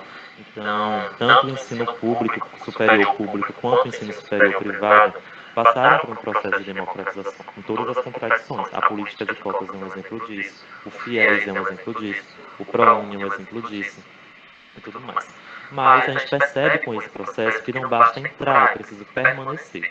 Isso significa tanto diz respeito tanto a questões objetivas, então ter dinheiro para pagar cheques, ter dinheiro para pagar o aluguel quando você não mora na cidade, quando você não estuda na cidade de origem, ter dinheiro para pagar a terapia que seja, ter dinheiro para pagar o transporte, para se alimentar, tudo isso, né? Para deixar o filho com alguém e tal. Então, tudo isso vai dizer uma dimensão objetiva, material da permanência. Mas também tem uma outra dimensão da permanência que tem se falado cada dia mais, mas que ainda é pouco refletida nas universidades, sobretudo nas universidades privadas, que não contam, inclusive, com políticas de permanência de assistência estudantil, por exemplo. E isso é um problema que a gente precisa debater, precisa construir luta para poder mudar. E é justamente tipo assim, não existe só uma dimensão objetiva, não. A universidade, seja pública ou privada, ela também produz racismo, produz machismo, LGBTfobia. Tem uma pesquisa, que aí é a única que eu conheço, que foi feita com estudantes das universidades federais do Brasil, cerca de 1 milhão de estudantes. Essa pesquisa conclui que mais de 30% dos estudantes tiveram quadro de sofrimento psíquico em algum nível por conta de experiências com violência racista, com violência machista e LGBTfóbica nas universidades. Então, isso porque a universidade não é uma bolha, tá longe do mundo, o Olimpo da crítica, do conhecimento e de tudo mais. Muito pelo contrário, é o Olimpo talvez da desigualdade, da reprodução das estruturas da sociedade necessariamente. E quanto mais a gente questiona essa estrutura, mais sofrimento isso pode acabar gerando, né? Por isso é importante ir junto, coletivo. Então é um desafio também porque esse momento de pandemia tem aprofundado tudo isso, né? Então a gente já tem aí um dado que é de que mais de 300 mil estudantes evadiram das universidades privadas, porque não tem condições de permanecer, porque não podem mais pagar a mensalidade, porque o FIES negou, porque precisa trabalhar, porque o desemprego aumentou, o auxílio emergencial atrasando, tem gente que não recebeu a primeira parcela até hoje. O governo federal, sem nenhuma vontade política de garantir um direito básico, como é o auxílio emergencial, como é o direito à quarentena, ao isolamento social e tudo mais. Então, assim, é um desafio enorme, vai causar um retrocesso enorme em tudo aquilo que a gente construiu, e isso vai ser um trabalho de anos para reconstruir. Então, assim, um desafio, um caminho e tudo mais, é necessariamente a construção de luta. Tudo que a gente construiu hoje, conquistou, foi luta. Foi para a rua, foi bater o pé, foi dizer nós queremos isso e é isso que a gente vai ter. Então, acho que um caminho é esse, porque esse governo federal não vai dar nada, absolutamente nada para nós. Hoje, é inconcebível que, por exemplo, as universidades privadas sejam geridas pelo órgão de defesa do consumidor, pelo PROCON, e não pelo MEC, que é o Ministério da Educação. Então, essa é a compreensão de educação como mercadoria e não como direito. Isso produz sofrimento, isso produz a perda de direitos, a dificuldade em garantir assistência estudantil e tudo mais. Então, assim, a gente tem uma série de lutas, mas a luta também é construtora de saúde mental, né? Para garantir a permanência do nosso povo e fazer com que as universidades não retrocedam, mas elas possam avançar ainda mais, ter cada vez mais povo dentro dela, porque ainda que a gente tenha entrado mais, a juventude continua sendo a minoria. A juventude que acessa o ensino superior, tanto nas públicas quanto nas privadas, são a minoria. São menos de 20% da juventude. Onde estão os 80% restantes? Não estão nas universidades. E aí, como é que a gente faz para colocar dentro, e não só colocar dentro, mas fazer, concluir, gerar melhoria para as famílias, alterar a realidade das comunidades, etc. É um longo trabalho, mas mais do que necessário e bastante coletivo. Com certeza, é muito importante. Agora, Luana, tem uma pergunta aqui direcionada a você. Perguntaram. Na verdade, começaram afirmando, né? Parabéns pela fala e contribuições de todos. Foi muito importante. Gostaria de saber se em algum espaço a Luana já foi questionada quanto ao seu discurso de não reconhecer sua passibilidade e seus privilégios quanto à cor de pele, já que a maior parte do discurso, digo, marginalização, solidão da mulher negra, se aplica a pessoas retintas.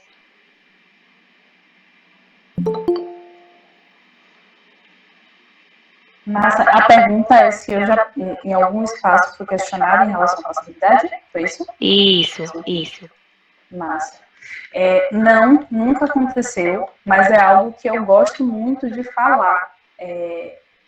Que, assim, de fato, quanto mais retinta a mulher negra é, quanto mais traços, né, do nosso corpo, quanto mais traços negros a gente tem, maior vai ser, de fato, esse preterimento, essa dificuldade de acessar os espaços. As violências que eu mais sofri na minha vida, elas foram, de fato, de acesso, né? Porque o racismo, como eu acho que eu coloquei um pouco ao longo da minha fala, ele fala muito em relação a acesso e em relação ao que a gente escuta, em relação às violências que a gente passa, né, explícitas em relação à nossa cor de pele e à nossa raça.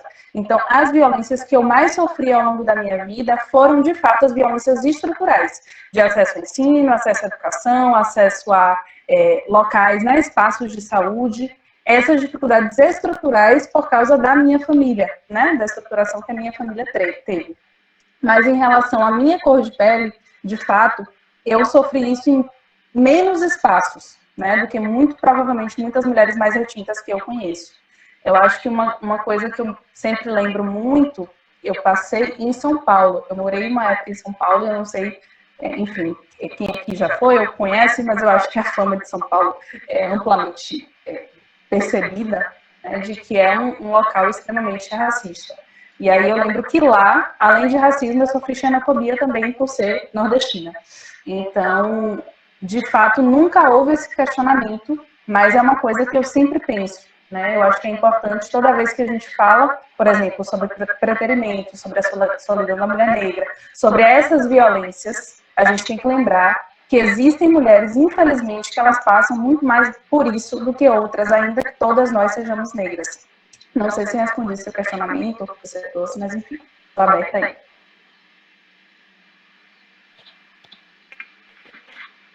Tá certo, Luana. Muito obrigada. Acredito que sim. Caso não tenha respondido, sinalizem aqui. Agora a Mara se inscreveu. Pode falar, Mara. Oi, gente, boa tarde. Eu sou Mara, sou estudante de enfermagem da UNEB, Campus 1.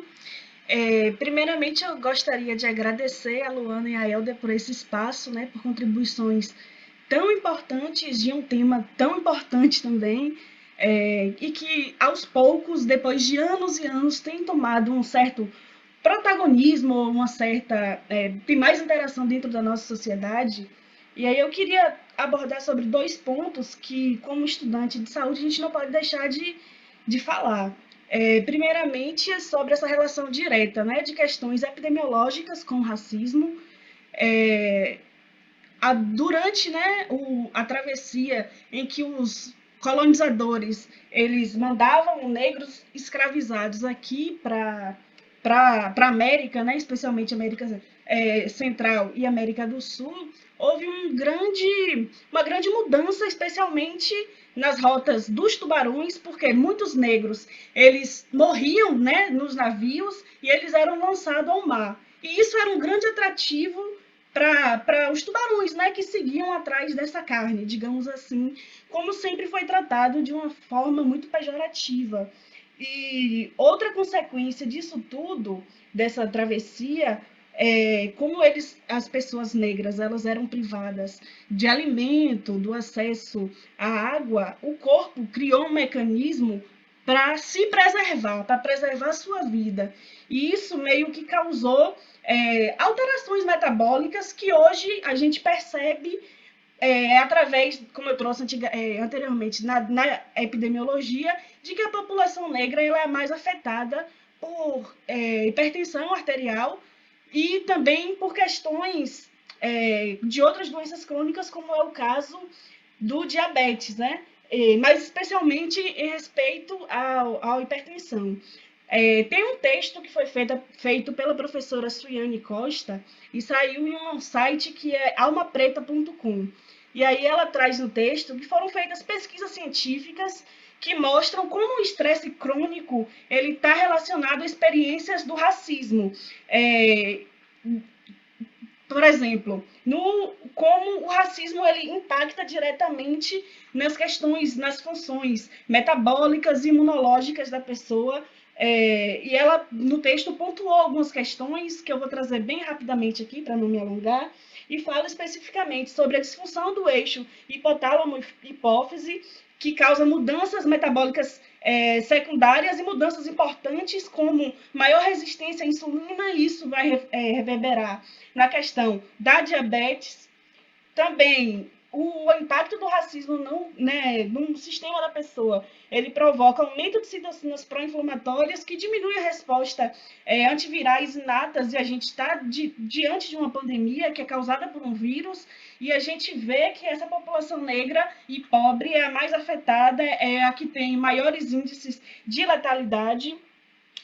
Outras questões que o racismo pode provocar no sistema metabólico da pessoa é a respeito ao envelhecimento celular prematuro, que faz com que as pessoas negras elas sofram com envelhecimento precoce.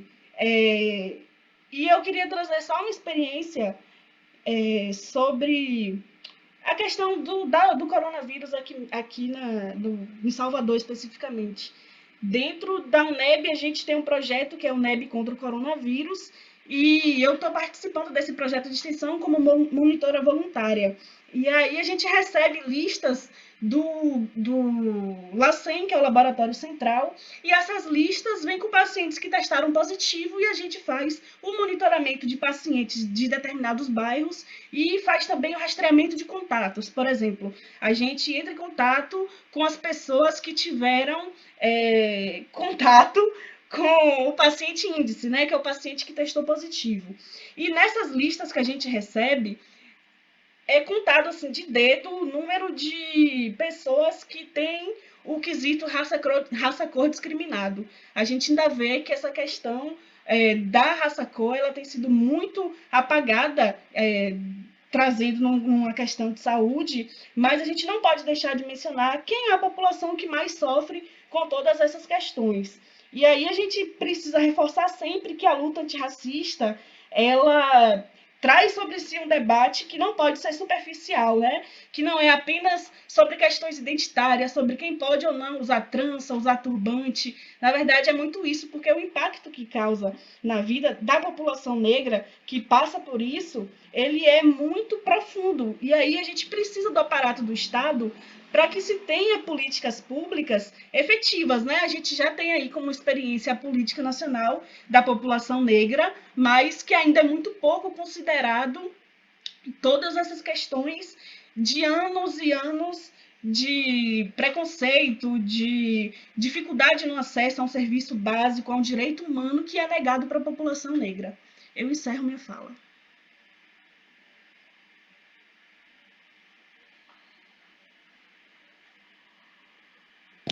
Perfeitas colocações, Mara, incrível. Vocês querem fazer alguma contribuição quanto a isso, gente? Luana, Welder? Eu só queria. A Dé quer falar também, né, Silvia? Eu vou fazer um comentário bem breve com relação a isso que a Mara falou. Mara, muito obrigada. São coisas também que eu não sabia, né? Acho que essa parte aí. Tanto essa história que você trouxe, quanto a parte da epidemiologia, é uma parte que, de fato, eu não conheço muito bem. E agradeceria até se você compartilhasse esses estudos, porque é sempre bom ficar informado em relação a isso. Mas isso que você trouxe em relação à variável raça-cor, isso é uma coisa que eu tenho visto muito também. Né? A gente sabe que isso também, essa omissão do governo, do Estado, né, do Ministério da Saúde, é também uma coisa racista. Né? Porque quando a gente omite quem está morrendo por Covid no Brasil, a gente está sendo racista. Né? Então, mais uma vez, é uma forma de omissão que só faz com que a gente não entenda o que realmente está acontecendo. E é tudo que Helder foi falando também muito bem ao longo dessa fala, né, que ele trouxe, sobre como a falta de condições estruturais, de saneamento básico adequado, né, uma série de outras coisas que seriam muito importantes para evitar que a nossa população morresse de Covid, por exemplo.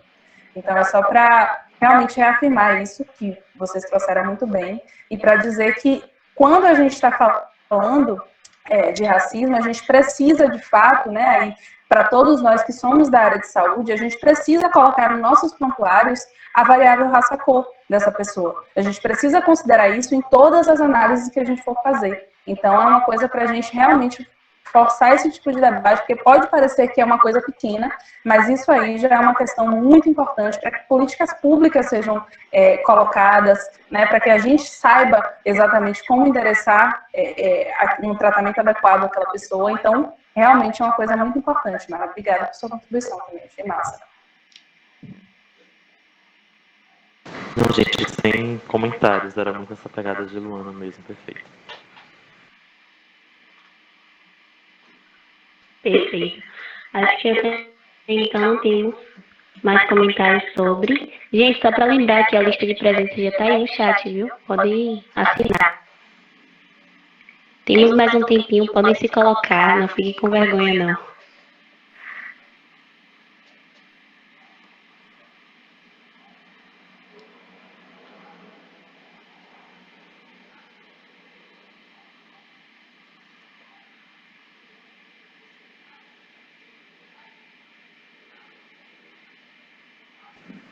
Maria, meu bem, eu posso só aproveitar o silêncio para fazer um convite a todo mundo?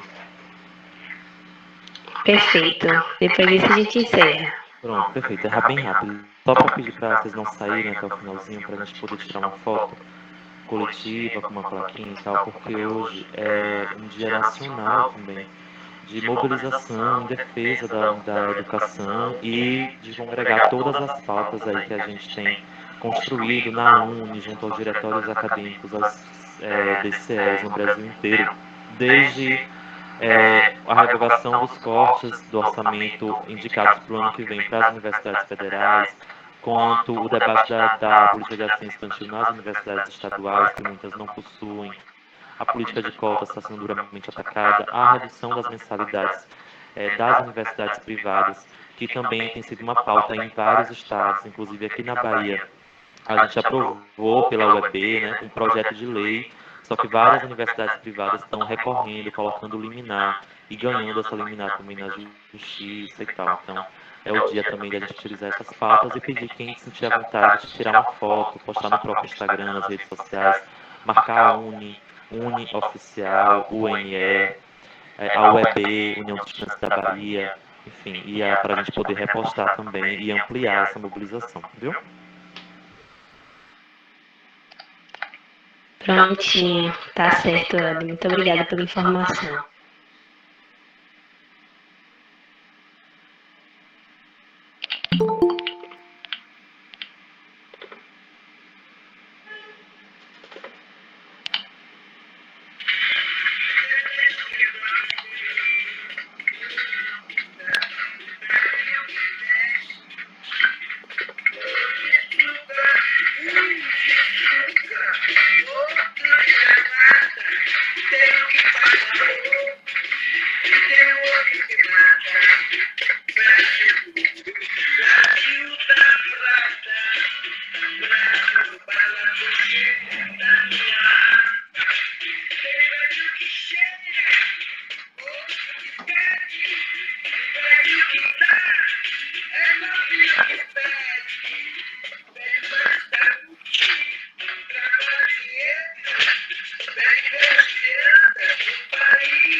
Eu preciso encontrar um país onde a saúde não esteja doente e eficiente uma educação que possa formar cidadãos realmente.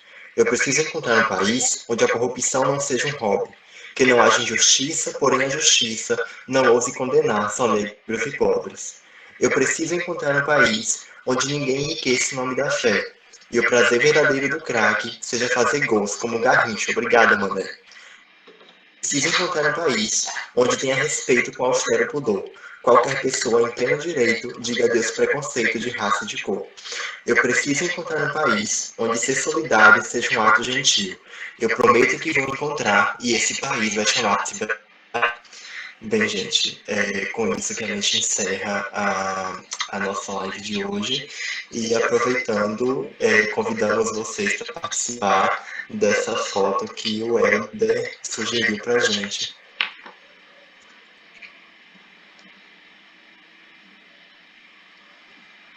Aí, gente, fiz uma plaquinha aqui. Lucas, o bem também coloca sua plaquinha para jogo. Quem sentir à vontade, pega um papel, coloca. É porque aqui tá espelhado, né?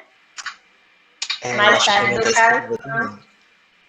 Não, só Não, tá certinho. Só espera 2 minutinhos que eu também quero participar. A minha tá espelhada? tá certinho só. Ai, ótimo, porque pra mim tá parecendo espelhado. É, pra mim também, mas tá chegando certo aqui. Peraí, Então, que eu gente, vou... quem quiser participar pode ficar à vontade. Quem não quiser também pode ficar à vontade para se retirar da sala. A gente só pede que assinem a lista de presença. Já foi enviado, mas eu vou enviar novamente para poder confirmar a presença de vocês. Vi que algumas pessoas tiveram dificuldade de assinar e outras que já entraram em contato com a gente pelo Instagram, pelo e-mail. A gente vai estar resolvendo a situação de todo mundo que não conseguiu assinar para que vocês tenham a presença confirmada. No mais, a gente aguarda vocês aqui amanhã com a nossa segunda live. Amanhã nós vamos estar discutindo as práticas integrativas e complementares e a gente está com um corpo de palestrantes bem legal aí para estar construindo esse espaço com a gente. É isso, gratidão. Aproveita, a gente vai abrindo as câmeras aí pra gente poder já. Isso. Gente, Emília já voltou com a placa pronta. Gente, só alguns segundos que eu tô dando os últimos detalhes. A letra péssima. Então vou ajeitar aqui. Eu tô dando os últimos detalhes aqui. Pra ver se fica. Vai ficar fazer agora também.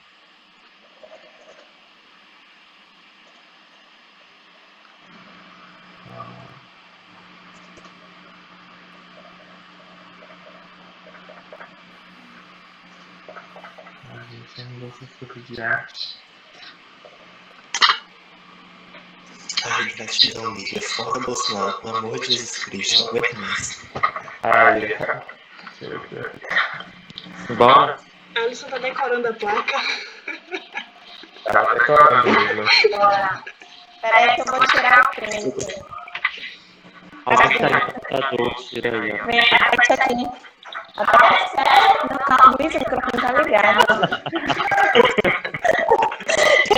Você tá na câmera aqui, ó. Aperta aqui, por favor. O FM.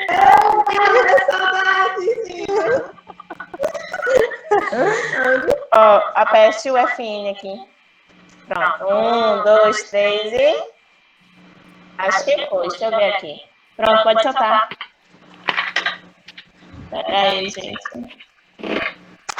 Ai, não foi não. Peraí. Não foi não. Patrick. 1, 2, 3 e... Ah, peraí. Vai de novo. 1, 2, 3 e... Deixa eu ver se foi agora. Se não tiver sido, gente, eu sou péssima nesse negócio de tecnologia. Alguém mais tá no computador? Foi. Foi. E posso dar na frente de vocês também, sério. Gratidão por vir aqui. E a galera e a Luana. Vocês são uma festa, a gente chegou no campo, Eu que agradeço, gente, tá? Amanhã que precisarem. Obrigada, gente. Que bom que papai ganha os dias. Muito obrigada, gente. Obrigada pela presença. E amanhã não faltem. Teremos a entrevista e também o Alisson, que estará aqui. Muito obrigada por tudo. Até amanhã. Boa tarde. Cheiro.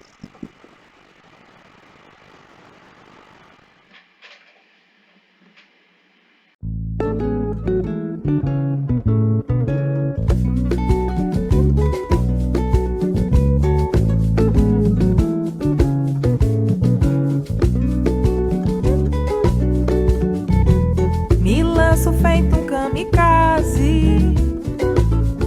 Sou quase qualquer